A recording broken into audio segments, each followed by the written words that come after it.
If you haven't done so already, before you look at the introduction, ensure that you have looked at the previous video looking at the different circuit symbols, because you're going to need that knowledge in order to be successful over the next few slides.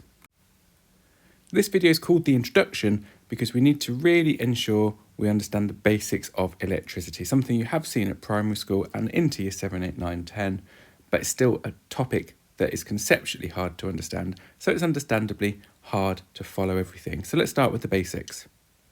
This is a very simple circuit. We've got a cell, which some people might call a battery, but because there's only one, we call it a cell.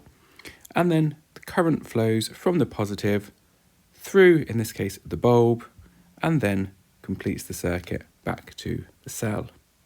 And of course, it completes the circuit and in doing so transfers energy from the cell to the bulb. Now, if we use the circuit diagram symbols, here's our cell. The longer line is the positive, and it takes more pen to write positive, and that's the longer one. And then the shorter one is the negative.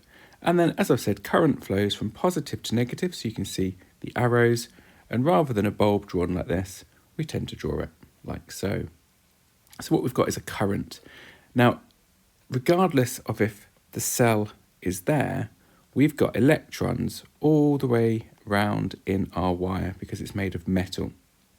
And the electrons are there, but they only move around in that circle and cause a current when there's a source of potential difference.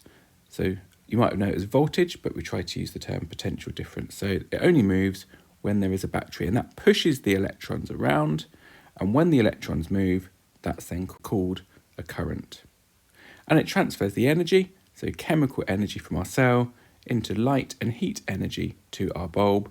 And those electrons carry on getting pushed around, if you like, to then get refilled, to then start all over again. So to sum up, the cell gives us the push on the electrons, and then when the electrons move, that then is called a current. So in the next video, we go into more depth about current.